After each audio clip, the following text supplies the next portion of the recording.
በናይጄሪያ ሊግ ውስጥ ሞቶ ነፍስ ዘራ ሲባል ደግሞ የሞተው ተጫዋች ብዙዎችን እያነጋገረ ይገኛል። ስለዚህ ናይጄሪያዊ ተጫዋች ምን ገጠመው የሚሉትን ዝርዝር ጉዳዮች በቆይታችን የምናነሳው ነው የሚሆነው። በርካታ ያልተሰሙ የዝውውር መረጃዎች አሉ። አጠቃላይ ትላንትና የተፈጸሙ እንዲሁም ደግሞ ዛሬ እስከ እኩለ ቀን ድረስ ፍጻሜያቸውን ያገኙ ስፖርታዊ የዝውውር እንቅስቃሴዎችን ወደ እናንተ የምናደርሳችሁ ነው የሚሆነው። እስከ ፍጻሜው ድረስ አብራችሁ የምትቆዩ ከሆነ የትም አታገኟቸውን ልዩ የሆኑ ስፖርታዊ ጥንክሮችን ወደ እናንተ የምንዳስስ ነው የሚሆነው። ፕሮግራሙን ሮይል አብርሃም አዘጋጅቼ ወደ እናንተ ማደርስ ይሆናል። አብራችሁን ቆዩ።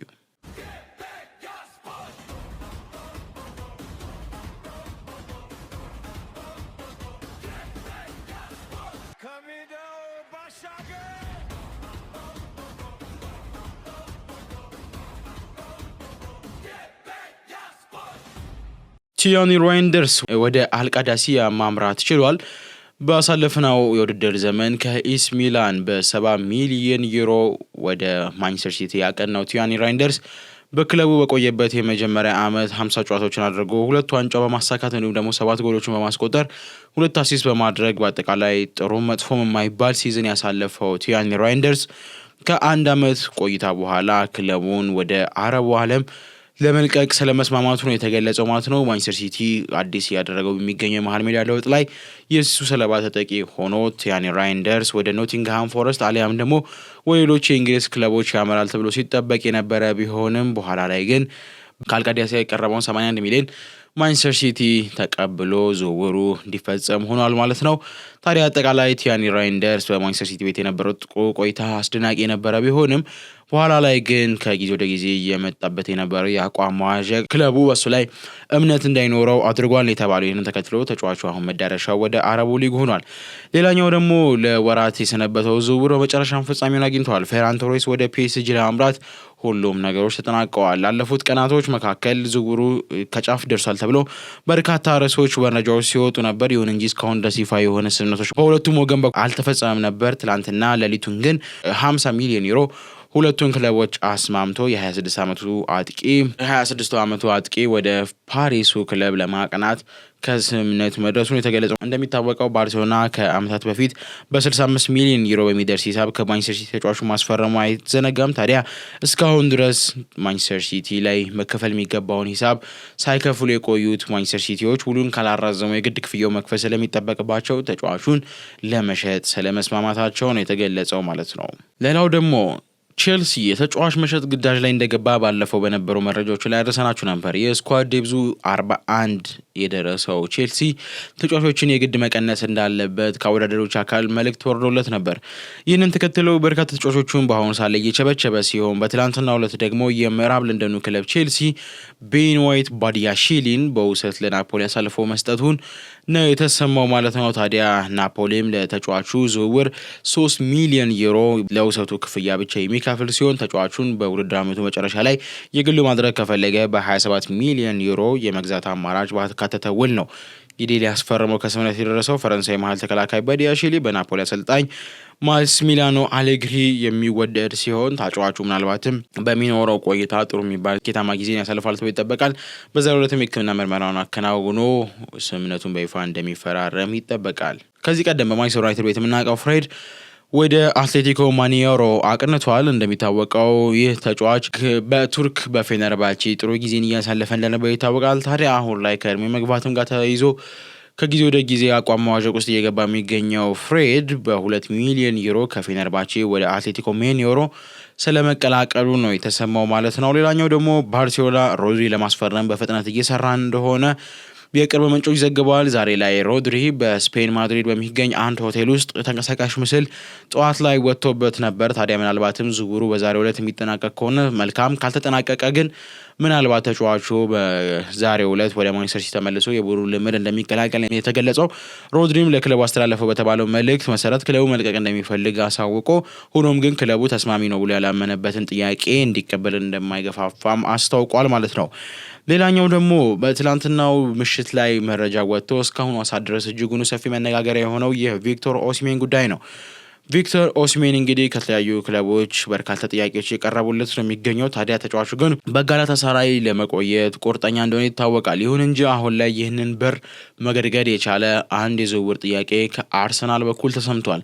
አርሰናል ጋብሪኤል ማርቲኔሊን እየፈለገ የሚገኘውን ጋላታሳራይን አሳልፎ ለመስጠት ቪክተር ኦሲሜን የዝውውሩ አካል እንዲሆን ስለመጠየቁም ተሰምቷል። ይህንን ተከትሎ በ35 ሚሊዮን ዩሮ ተጫዋቹን ጋብሪኤል ማርቲኔሊን ሰጥተው የተወሰነ ገንዘብ ጨምሮ ኦሲሜንን ለማስፈረም ከስምነት ለመድረስ ጥያቄ እንዳቀረበው የተገለጸ ማለት ነው። እስካሁን ድረስ ከጋላታሳራይ በኩል የተሰማ የሆነ ይፋዊ ስምነት ጥያቄ ባይኖርም አንዳንድ ምንጮች እንደሚያነሱት ግን ዝውውሩ ምናልባት ሊጠናቀቅ እንደሚችለው ነው የተገለጸው። ሳሙኤል ጎዶን ዘገባ ከሆነ ጋላታሳራይ ማርቲኔሊን ማስፈረም ይፈልጋል። ማርቲኔሊ ደግሞ ወደ ጋላታሳራይ ማምራት አይፈልግም። አርሰናል ግን ተጫዋቹን የዝውውሩ አካል ማድረግ ስለፈለገ አጠቃላይ ያሉትን የዝርዝር ሂደቶች በአሁን ሰዓት ላይ አጓጊ ሆነው ቀጥለዋል። ቪክተር ኦሲሜን ደግሞ ምናልባት ወደ አርሰናል የሚያመራ ከሆነ ቪክተር ዮክሬሽም ጭምር የዝውውሩ አካል ሊሆን ይችላል ሲል መረጃውን አጋርቷል። ሌላኛው ደግሞ ኤቷን ኑዋሬሪ ነው። ኤቷን ኑዋሬሪም የዚህ ዝውውር አካል ይሆናል ተብሎ ተጠብቆ የነበረ ቢሆንም ተጫዋቹ ልክ እንደ ማርቲኔሊ ሁሉ ከቱርክ ይልቅ ወደ ጀርመን አሊያም ደግሞ ወደ ፈረንሳይ ማምራት እንደሚመርጥ ነው የተገለጸው። ታዲያ ምናልባትም ወደ ጀርመን የሚያመራ ከሆነ ደግሞ ቦሩሲያ ዶርትመንድ እና ላይፕዚግ ደግሞ በሱ ላይ ፍላጎት ያላቸው ክለቦች ናቸው።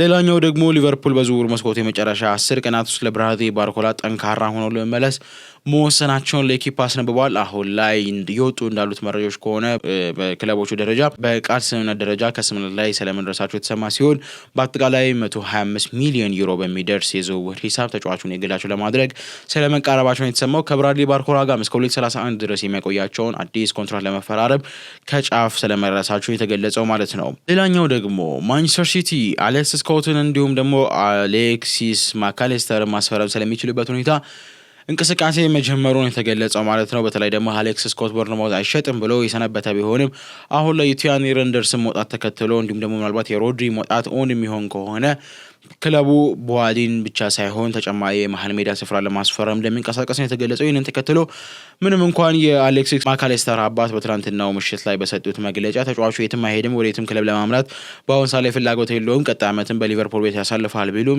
ማንቸስተር ሲቲ ግን ስለ ተጫዋቹ የዝውውር ሁኔታ ቀረብ ብለው ስለ ማጽናታቸው ነው የተሰማው። ታዲያ አሌክስ ስኮትም ደግሞ ሌላኛው ማንቸስተር ሲቲ ስለ ዝውውር ሂሳብ የጠየቀበት ክለብ ነው። ሌላኛው ደግሞ ማርቲን ዙሜንዲ ነው። ከስፔን ክለቦች ዘንድ ከፍተኛ ፍላጎትን እየሳበ እንደሚገኝ የቢቢሲው ጋዜጠኛ ሳሙኤል ሞክባል ዘግቧል። ባርሴሎና ለማርክ ካሳዶ 40 ሚሊዮን ዩሮ እየጠየቀ እንደሆነም ዲያሮ ማስነበብ ችሏል ማለት ነው። የኢብራሂም ምባዬ ዋጋም ደግሞ ከ34 ሚሊዮን ፓውንድ ባንዴ ወደ 60 ሚሊዮን ፓውንድ መሸጋገሩን የተገለጸው ማለት ነው። ታዲያ በአሁን ሰዓት ላይ ጃኮብስ ቤን ይዞት በወጣው መረጃ መሰረት የፒኤስጂ ምንጮች ይህንን ውሸት ነው ሲሉ አሳውቀዋል። ይሁን እንጂ ግን የተጫዋቹ መሸጫ ዋጋ ከዚህ ያነሰ ይሆናል ተብሎ አይጠበቅም ሲል ይፋ አድርገዋል። ሮማዎች የቶተንሃም ሆትስፐሩን ተከላካይ ዴስቲን ኦዴጊ ለማስፈረም ጥያቄ ለማቅረብ በዝግጅት ላይ እንደሆነ ተገልጿል። ኦዴጊ ሮማን ለመቀላቀልም የተቀረበለትን ሀሳብ ሙሉ በሙሉ እንደተቀበለ የተገለጸ ሲሆን ቶተንሃም ደግሞ ለሱ 30 ሚሊዮን ይፈልጋል። ሮማዎች ታዲያ የመግዛት አማራጭ ያለውን የውሰት ስምምነት ለማቅረብ እንዳቀሩም ኤክረም ኮኖር ዘግቧል። በመጨረሻም ከዝውውር መረጆቻችን ጋር አንድ መረጃ ላደረሳችሁና በቀጣይ በቀጥታ ሞተ ተብሎ ነፍስ ስለዘራው የናይጄሪያ ተጫዋች የምናነሳ ነው የሚሆነው። ማንቸስተር ዩናይትድ በአሁኑ የዝውውር መስኮት ካፒቴን ብሩኖ ፈርናንዴዝን የመሸጥ ሀሳብ የላቸውም። ይሁን እንጂ የ31 ዓመት ተጫዋች የማይክል ካሪክ እቅድ ዋና ማዕከል ሆኖ ቢቀጥልም እንዲሁም ደግሞ በኦልድ ትራፎርድ ለመቀጠል ብሩኖ ፈርናንዴዝ ደስተኛ ቢሆንም እስከ 2027 ድረስ ውል መፈራረሙ ይታወቃል። ዩናይትድ ደግሞ ኮንትራቱ ሌላ 1 ዓመት ተጨማሪ ለማራዘም ንግግር ስለመጀመሩ ቲም ቶክ አስነብቧል። አሁን ላይ ግን የውል ማፍረሻ እንዳለው ብሩኖ ፈርናንዴዝ ይታወቃል። ከእንግሊዝ ክለቦች ውጭ ላሉ ክለቦች በ54 ሚሊዮን ፓውንድ ሊዘዋወር የሚችልባቸው ድሎች እንዳሉ ነው የተገለጸው ማለት ነው። ሌላኛው ደግሞ ምናልባት ከዝውውር መረጃዎችን ጋር ሳንወጣ ቼልሲ ማንቸስተር ሲቲ ኤንዞ ፈርናንዴዝን መግዛት ከፈለገ እስከ ዛሬ ምሽት 1 ሰዓት ከ20 ድረስ ይፋ የሆነ የዝውውር ጥያቄ ሊያቀርብ ይገባል፣ እሱም ደግሞ የመጨረሻ ቆርጦ ሊያሳውቀን ይገባል ብለው ነበር። ታዲያ ይህንን ተከትሎ በርካታ ታላላቅ ምንጮች ዘግበውት ነበር። ይሁን እንጂ ማንቸስተር ሲቲ እስካሁን ለቼልሲ የዝውውር ሂሳብ እንዳላቀረበ ፋብሪዚዮ ሮማኖ ዘግቧል። ታዲያ ምናልባት ሰዓቶች እየነጎዱ ነው፣ መቀጠሎች ሰዓታቶች ይቀርባል። አብረን የምንመለከተው ጉዳይ ነው የሚሆነው ማለት ነው። ከመሸጋገሪያ በኋላ ተመልሰን ስንገናኝ በቀጥታ ስለ ናይጄሪያው ተጫዋች እንዲሁም ደግሞ ሌላኛው ከሳውዲ ስለቀረው የስፔን ሱፐር ካፕ ዋንጫ ምናነሳ ይሆናል። አብራችሁን ቆዩ።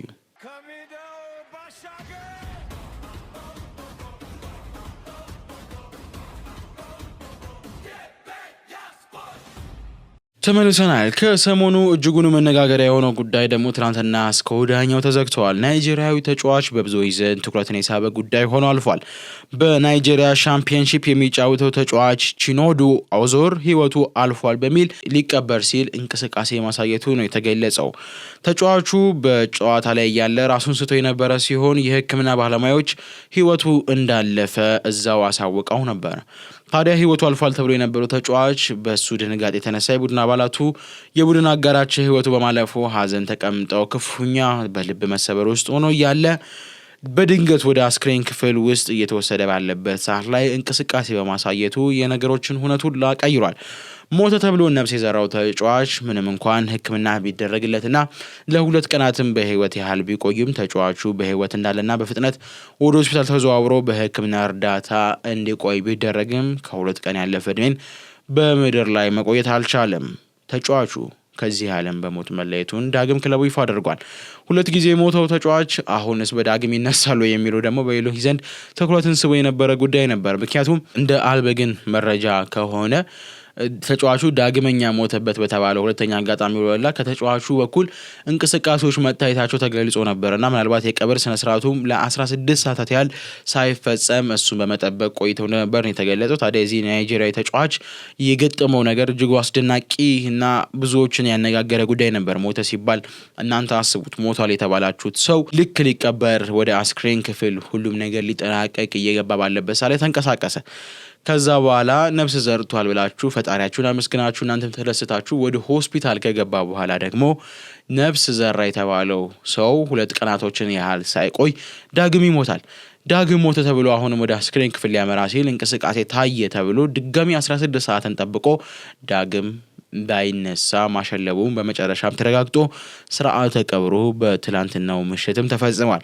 በብዙ ዘንድ ያነጋገረው የናይጄሪያን ተጫዋች ጉዳይ እናንተ እንዴት ተመለከታችሁት? ሌላኛው በመጨረሻ የምናነሳው የስፔን ሱፐር ካፕ ነው። ላለፉት 4 ዓመታት በሳውዲ ሲካሄድ ቆየው የስፔን ሱፐር ካፕ በዚህ ዓመት ወደ ኢስታንቡል አምርቶ በቱርክ እንደሚከናወን የተገለጸው ማለት ነው። ሳውዲ የኤሽያ ካፕ አዘጋጅ በመሆኗ ምክንያት ይህን ውድድር ዘንድሮ የምታከናውን አይሆንም። ታዲያ በዚህ ምክንያት ከጥር 25 እስከ 2019 ዓ.ም ድረስ በቀጣዩ የስፔን ሱፐር ካፕ ባርሴሎና፣ ሪያል ማድሪድ፣ አትሌቲኮ ማድሪድ እና ሮያል ሶሲዳድ ጨዋታቸውን የሚከውኑ ነው የሚሆነው ማለት ነው።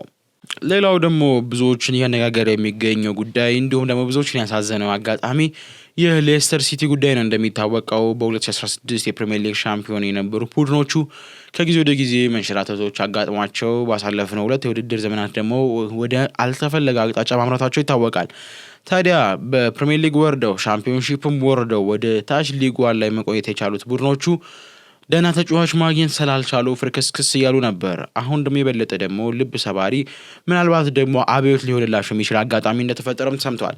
ሌስተር ሲቲ በ200 ሚሊዮን ፓውንድ ለሽያጭ ስለመቅረቡ ተሰምተዋል። የባለቤት ለውጥ ምናልባት በታይላንድ የኪንግ ፓወር ዓለም አቀፍ ቡድን ለ16 ዓመታት ሲመራ የቆየው ሌስተር ሲቲ ከ200 ሚሊዮን ፓውንድ በታች ዋጋ ሊሸጥ ለገበያ መቅረቡን ቢቢሲ ስፖርት አስነብቧል። ለአሜሪካ ኢንቨስትመንት ባንክ ሲቲ ግሩፕ ደግሞ ባዘጋጀው የሽያጭ ሰነድ ወይም ደግሞ ፕሮጀክት ላይናፕ ላይ የክለቡ የሴቶች ቡድን፣ የኪንግ ፓወር ስታዲየም እንዲሁም ደግሞ የሴግሬሽ ማሰልጠኛና የቤልጅየም እህት ክለቡ ሌቬም ተካተዋል ነው የተባሉት። እንደሚታወቀው ክለቡ በ2016 የፕሪሚየር ሊግና የኤፍኤ ካፕ ድሎችን በሽያጭ መረጃው ላይ በስፋት ቢስፋፉም ባለፉት ዓመታት ያጋጠመው ከባድ የገንዘብ ኪሳራዎችና የዕዳ ጫናዎች ግን በሰነዱ ላይ ሳይካተት መቅረቱ ነው የተሰማው።